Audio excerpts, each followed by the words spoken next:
মানব সেবার আড়ালে প্রতারণার দায়ে অভিযুক্ত মিল্টন সমাদ্দারকে আটক করেছে ডিবি। এই মুহূর্তে ডিবি কার্যালয়ের সামনে আছেন সহকর্মী আতাউল কাউসার।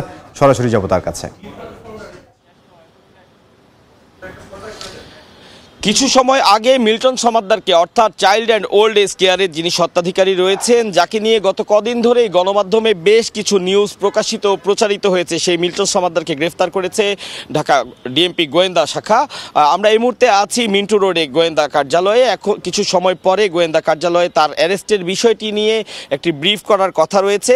তো তার আগে আমি একটু জানাতে চাই যে আলোচিত সমালোচিত মিল্টন সমাদ্দারকে নিয়ে গত কদিন ধরে যে সমালোচনা ঝড় উঠেছে, বেশ কিছু স্পেসিফিক পয়েন্ট নিয়ে তার বিরুদ্ধে নানান অভিযোগ উঠেছিল। এর মাঝে দুটো অভিযোগ আমরা সময় সংবাদের মাধ্যমেই আসলে অনেকটাই প্রমাণ করে দিয়েছিলাম। এর একটি হচ্ছে তার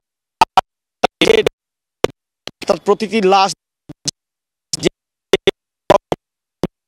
মৃত্যু সনদটি ছিল, বিষয়টি নিয়ে অনুসন্ধান করতে গিয়ে আমরা দেখি যে যে চিকিৎসকের সিল এবং সিগনেচার সেই মৃত্যু সনদে রয়েছে, আসলে সেটিও প্রশ্নবিদ্ধ করার মতন বিষয় ছিল, যার প্রেক্ষিতে আমরা সেই চিকিৎসকের সাথে সরাসরি যোগাযোগ করি এবং তিনি অকপটেই আমাদের কাছে স্বীকার করেন যে সেই সিল তাকে না জানিয়েই ব্যবহার করা হয়েছে এবং সেই স্বাক্ষরটি তার নয়।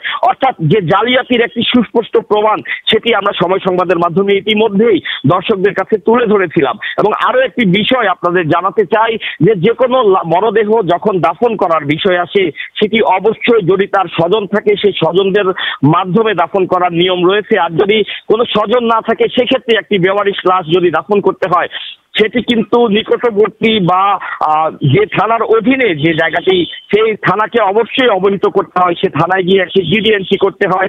সে থানায় জিডি এন্ট্রির পরে সেই থানা সিআইডির মাধ্যমে সেই মরদেহের ফিঙ্গারপ্রিন্ট সংগ্রহ করে এবং একটি ছবি তুলে তারা তাদের রেকর্ডে রাখে, যাতে পরবর্তীতে এই মরদেহের জন্য যদি কোনো দাবিদার আসেন, তাহলে তারা সেই মরদেহটি খুঁজে পান।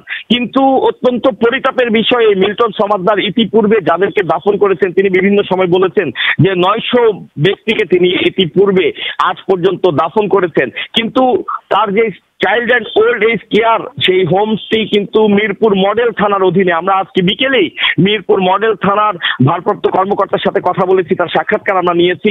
তিনি আমাদের কাছেও অকপটে স্বীকার করেছেন যে এ ধরনের একটিও জিডি এন্ট্রির ঘটনা চাইল্ড অ্যান্ড ওল্ড এজ কেয়ারের পক্ষ থেকে সেই মিরপুর মডেল থানায় আসেনি। অর্থাৎ এই যে নিয়মটি, সেই নিয়মটি সুস্পষ্টভাবে লঙ্ঘন করেছিলেন মিল্টন সমাদ্দার। এ যেন নিয়মের বাইরে নতুন একটি নিয়মেই তিনি চলছিলেন, যার প্রেক্ষিতে আসলে কার লাশ কখন কোথায় দাফন করেছে সেটি কিন্তু তিনি করেছিলেন।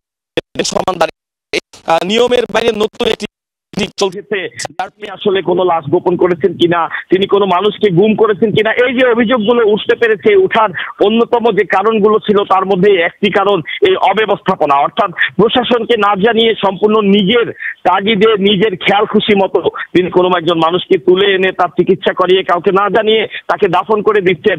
এবং সে দাফন করার ক্ষেত্রে যেই সনদটি তিনি ব্যবহার করছেন, সেটিও ইতিমধ্যেই প্রমাণিত হয়েছে যে সেটি জাল সনদ, যার প্রেক্ষিতেই আসলে এই মিল্টন সমাদ্দারের প্রতি বা তার যে কর্মকাণ্ড, সেই কর্মকাণ্ডের প্রতি প্রশ্ন উঠেছিল। এছাড়া আরো বেশ কিছু প্রশ্ন উঠেছে যে তিনি যেখান থেকে ফান্ড পান এবং সেই ফান্ডটি তিনি কোথায় ব্যবহার করেন। আমরা একাধিক তার ব্যক্তিগত বাহন দেখেছি, আসলে যেগুলো ঠিক কার টাকা দিয়ে, কত টাকা দিয়ে কিনা, সে বিষয়টি আসলে অডিট করলে, সুস্পষ্টভাবে তদন্ত করলে সেটি বোঝা যাবে।